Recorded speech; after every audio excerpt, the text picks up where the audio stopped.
Assalamualaikum warahmatullahi wabarakatuh. Hello guys, selamat datang di video saya tentang kultur jaringan anggrek. Sebelumnya, perkenalkan nama saya Rina Yuliana dari Biologi Universitas Sriwijaya, kelas kultur jaringan 2022 dengan dosen pengampu Pak Juswardi. Pada kesempatan kali ini, saya akan memaparkan hasil studi literatur saya yang dikemas dalam bentuk poster dengan judul besar Respon Pemberian Beberapa Konsentrasi BAP dan IAA terhadap pertumbuhan subkultur anggrek Cymbidium finlaysonianum lin secara in vitro. Untuk gambar dari Cymbidium bisa dilihat dari gambar di atas. Selanjutnya memasuki bagian abstrak. Pada bagian abstrak jurnal dijelaskan tentang Cymbidium. Jadi Cymbidium ini termasuk ke dalam salah satu jenis anggrek yang sangat digemari oleh masyarakat. Hal ini disebabkan karena Cymbidium memiliki bentuk dan warna yang bervariasi dan jumlah kuntum per tangkai itu banyak. Selain itu, anggrek ini juga memiliki harga jual yang tinggi, sehingga sangat menguntungkan bagi para pengusaha.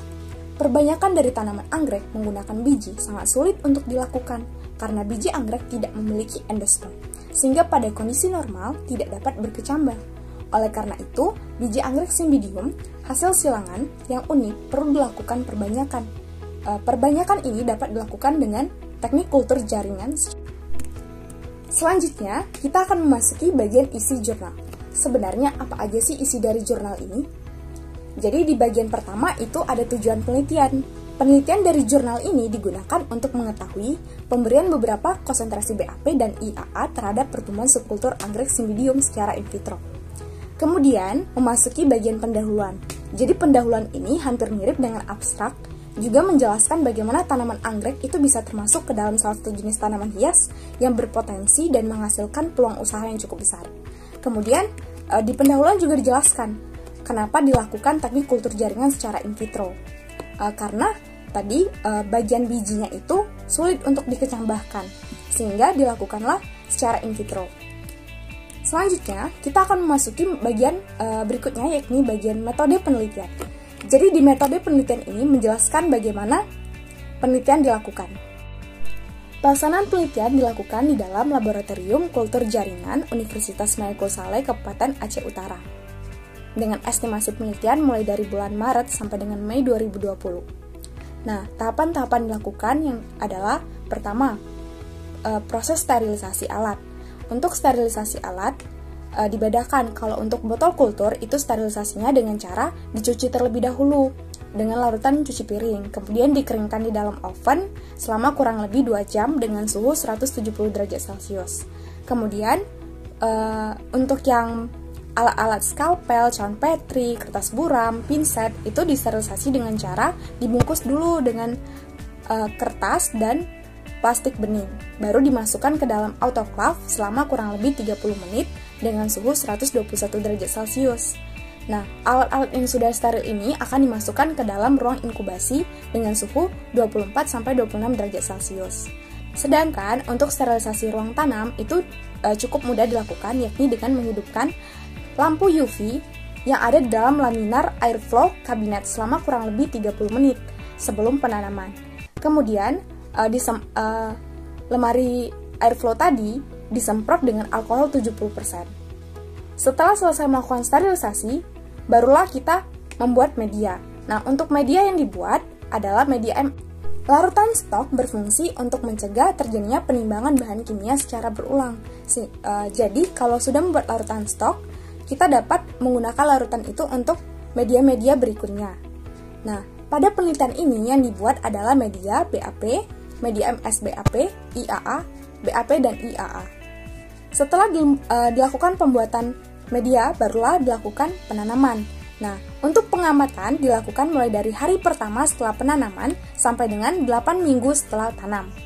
Untuk peubah-ubah yang diamati terdiri dari waktu tumbuh tunas, waktu tumbuh akar, persentase kontaminan terjadi atau tidak, kemudian jumlah tunas, jumlah akar, jumlah daun, tinggi tunas, dan jumlah akar.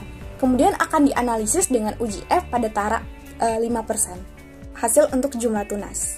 Pada gambar 1 memperlihatkan bahwa pertumbuhan dan perkembangan tunas pada perlakuan B10 dengan BAP 1 mg per liter ditambah dengan IAA 0 mg per liter menunjukkan pertumbuhan tunas pada umur 2 MST masih sedikit dengan ukuran tunasnya yang masih kecil. Sedangkan untuk gambar yang B menunjukkan pertumbuhan tunas sudah mulai meningkat dan ukuran tunasnya juga sudah mulai membesar. Nah, untuk gambar C dan D itu memperlihatkan jumlah tunas yang semakin banyak seiring dengan bertambahnya tinggi tunas dan tumbuh pada explant. Selanjutnya, untuk hasil dari jumlah akar bisa dilihat dari gambar 2. Nah, di gambar 2 itu merupakan gambar anggrek simpodium pada umur 8 MST. Nah, di gambar 2A itu menunjukkan pertumbuhan akar pada perlakuan B112 dengan BAP 1 mg per liter ditambah dengan IAA 1 mg per liter memiliki jumlah yang lebih sedikit dengan ukuran akar yang kecil. Nah, sedangkan untuk gambar yang B-nya itu memperlihatkan bahwa perlakuan B210 dengan konsentrasi BAP 2 mg per liter ditambah dengan 1 IAA 0 mg per liter memiliki jumlah akar yang jauh lebih banyak dan ukurannya itu cukup lebih besar juga.